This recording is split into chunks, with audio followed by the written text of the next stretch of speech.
Olá para você que me acompanha aqui no canal do meu tio Oscar. Hoje a gente vai analisar o filme Babel, de 2006.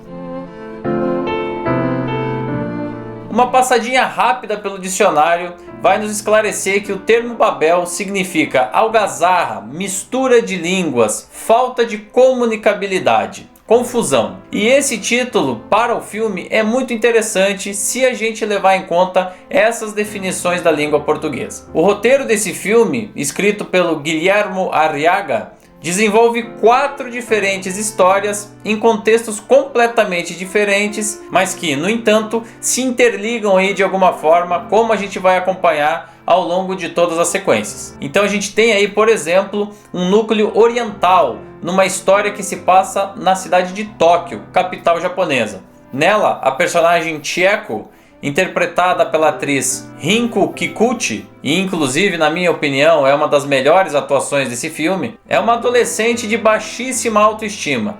Então ela tá ali naquela idade de descobertas, de tentar se inserir socialmente e acaba enfrentando aqueles problemas típicos mesmo da adolescência. Nani tabetai?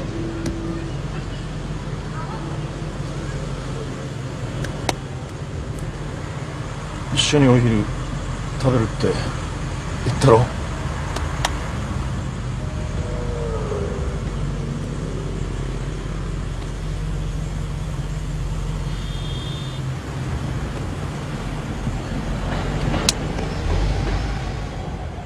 Afora isso, ainda tem toda uma questão complexa de culpa pela perda da mãe e um distanciamento muito grande com o pai, fazendo com que ela vague aí solitariamente pelas ruas de Tóquio, tentando se incluir nos meios de amizade de pessoas da idade dela. Acontece que existe ainda um agravante nisso tudo. Ela é uma surda-muda, ou seja, qualquer tentativa dela se aproximar de um garoto que lhe interesse, de um garoto comum, por assim dizer, acaba sendo frustrada e ela passa a se sentir como um monstro. Ela tem a sensação de que os garotos repelem ela, não querem nada com ela, justamente pelo fato dela ser surda-muda. Juntamente com uma amiga, ela passa então a frequentar alguns círculos sociais e tenta passar a seduzir alguns garotos de sua idade, o que não é muito bem sucedido. E eu gosto bastante da maneira como o diretor colocou esse segmento específico numa cidade como Tóquio, que é um símbolo aí de verticalização, de artificialidade urbana. Ao mesmo tempo que você tem ali milhões de pessoas exprimidas num conglomerado urbano, você tem também os dilemas da solidão e da tentativa de aceitação social. A fotografia dessas sequências, inclusive, também nos remetem aí a tons um pouco mais frios, né? Levados um pouquinho aí para o azul e para o verde. Em contraposição a essa situação, a gente tem a personagem da Amélia, interpretada pela atriz mexicana Adriana Barraza. ¿Qué estos morritos que vienen con nosotros? Pues sí, pues es que no los puede dejar con nadie, mijo. Sus papás no regresan hoy. Los trae, pía, nomás te van a andar dando lata. No, ellos son muy buenos. ¿No prefiere que los dejemos con alguien? No, Yo Santiago. conozco una morra con la que se puede quedar. No, los tengo que llevar.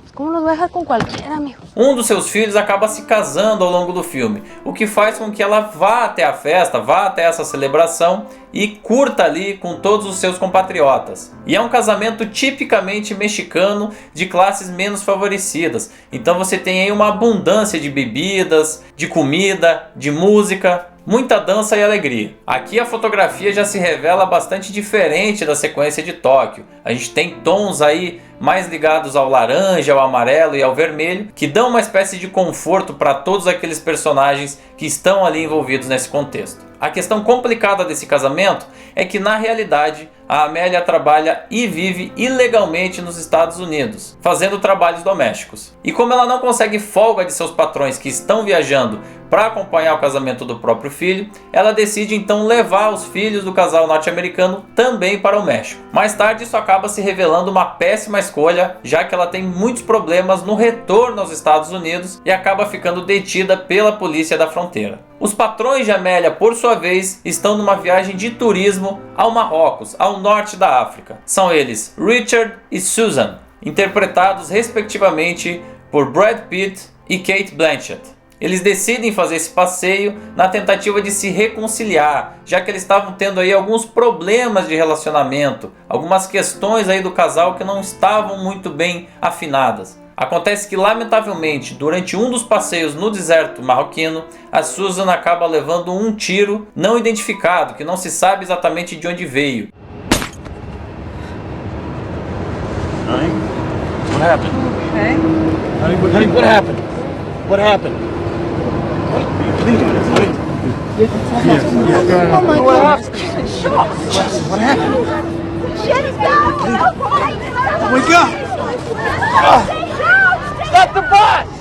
E isso acaba afetando todos aqueles turistas que estão junto com eles, já que o ferimento é grave e ela precisa de cuidados médicos imediatos. O casal de americanos, então, naquele momento, precisa tentar se virar num local praticamente isolado e sem recursos médicos adequados, sem falar a língua ali dos moradores locais, para de alguma forma tentar escapar daquela situação. Esse tiro que acertou a Susan saiu de uma arma recém-adquirida por um morador ali da região e que viu no artefato uma boa maneira de espantar lobos e chacais que acabavam se alimentando da pequena produção de ovelhas que eles tinham ali no deserto. Os dois filhos dele, ambos crianças, acabam pegando essa arma e atirando a esmo, fazendo com que acidentalmente o tiro acabe acertando o ônibus onde estava a excursão e os turistas dentro dele. وقيل الإرهابيين قتلوا في توريست أمريكانية. أمريكانية؟ الإرهابيين هجموا على شي شرطية توريست في الطريق. لا احنا إرهابيين ما عندنا في البلاد. وما نعرف.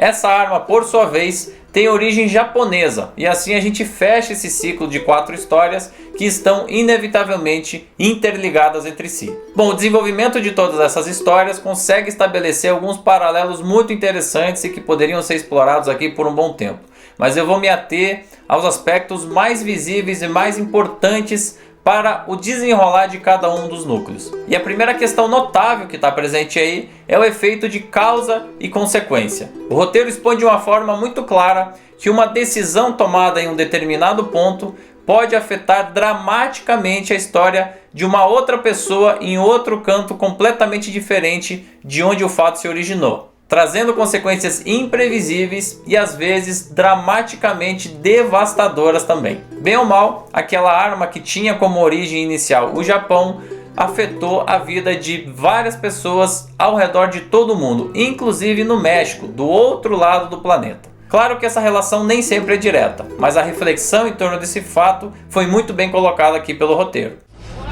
Somewhere closer. Is there anywhere else we can take her? We can take her to my town.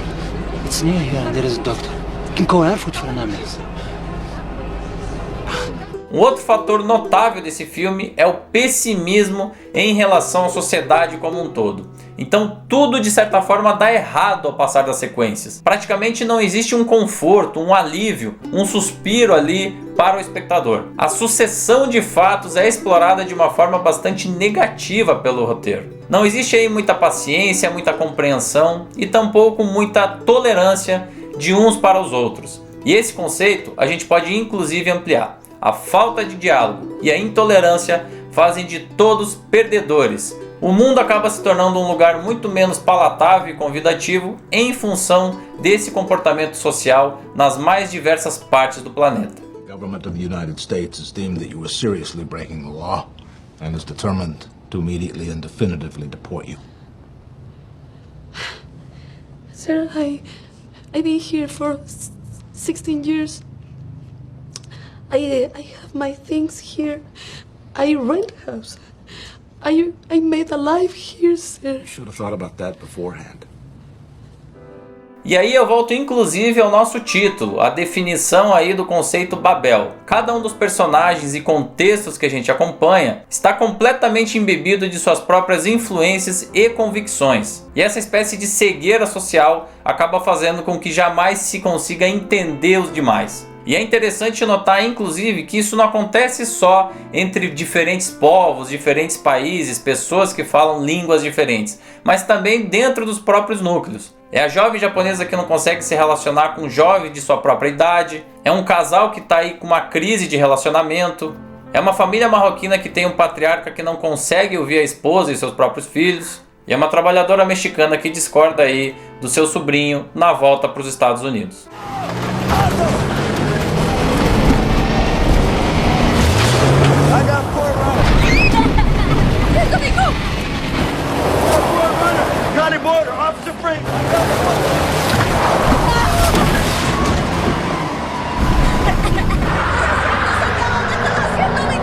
Le dije que no debíamos de traer a los niños, se lo dije bien claro. Bueno, ya, Niquito, por favor, ya párate, Santiago. Parece loco, Niquito, por favor. No fim, eu diria que o filme acaba expondo a maneira como os eternos privilegiados, por assim dizer, nesse mundo maluco, são os que acabam se dando bem. Então, por mais que o casal americano tenha passado por um estresse absoluto, a esposa tenha passado aí por momentos muito difíceis, quase tenha falecido ali sem atendimento médico, na demora aí para o seu resgate, no final das contas a embaixada envia lá um helicóptero e consegue salvá-la sem deixar sequelas. O dono da arma de onde partiu o tiro não é responsabilizado, ele não vai preso, não é aberto nenhum tipo de inquérito e toda a sua riqueza que está ali nas ruas e no apartamento que ele tem ali em Tóquio, de certa forma blindam ele de qualquer consciência mais drástica. Por outro lado, a gente vê aí o fim da tentativa de uma vida um pouquinho mais próspera na América por parte da nossa trabalhadora mexicana. Ainda que ela tenha errado aí em ter levado os filhos do casal sem consentimento, ela a todo momento tenta protegê-los, inclusive nas cenas mais dramáticas de deserto. O espectador sabe que não existe ali má fé, não existe nenhuma tentativa de sequestro ou algo do tipo, mas ela é duramente punida e fica impossibilitada de continuar trabalhando nos Estados Unidos. E por fim, a família marroquina acaba sendo completamente destruída como consequência da caça a quem poderia ser o responsável pelos tiros. Certamente o fato do diretor ser mexicano contribuiu muito para essa visão de mundo que coloca os fortes mais uma vez prevalecendo. Hassan Ibrahim. 彼はあなたのハンティングのガイドをしたことがあると言ってますが。ハッサン、よく覚えてます。いいガイドでした。すごくいいやつです。お礼にそのライフルを彼にあげました。それが何か。そのライフルが殺人未遂事件で使われたんです。モロッコの警察がブラックマーケットで入手されたものでないということを確認したはずです。いやいや、それはないよ。私が彼にあげたんだ。ハッサンは大丈夫なんですか？それはわかりません。O lançamento desse trabalho lá no ano de 2006 dividiu um pouco as opiniões. Esse era o segundo longa-metragem de Alejandro González Iñárritu nos Estados Unidos, depois do sucesso de 21 Gramas, filme de 2003. Eu particularmente acredito que se trata de uma produção bastante complexa. É muito difícil você viabilizar um filme nessas condições, que é gravado em 4 locais completamente diferentes, que conta com o elenco atuando em 4 línguas diversas e que demanda aí um investimento bastante alto. Também não é fácil você fazer uma montagem eficiente depois de ter todo o trabalho pronto. E isso, eu acredito, foi muito bem executado, num trabalho que é bastante coeso. Tem um ou outro deslize ali numa junção de blocos, mas de uma forma geral eu acredito que seja um trabalho muito virtuoso, complexo e que traz várias camadas de interpretação. E é sempre muito bacana quando a gente, enquanto espectador, consegue ter essas várias nuances dentro de uma história para poder interpretar e também se relacionar em cima delas. Concordo que não seja o melhor filme da carreira de Iñárritu, que hoje em dia é o mexicano mais poderoso de Hollywood, especialmente após os 2 Oscars de direção que ele recebeu, né? O Regresso e Birdman, mas ainda assim uma produção muito trabalhosa, muito bem executada e que traz aí algumas camadas de reflexão que você não vê aí nos filmes em geral. Assista e reflita.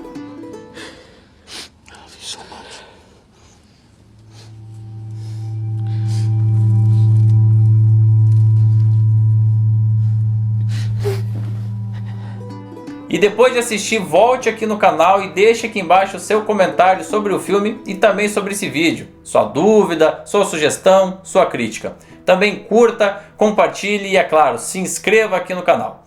A gente segue com os filmes indicados pela Academia em 2006 e no próximo vídeo vai conversar sobre o queridinho daquela temporada de prêmios por parte do público, Pequena Miss Sunshine.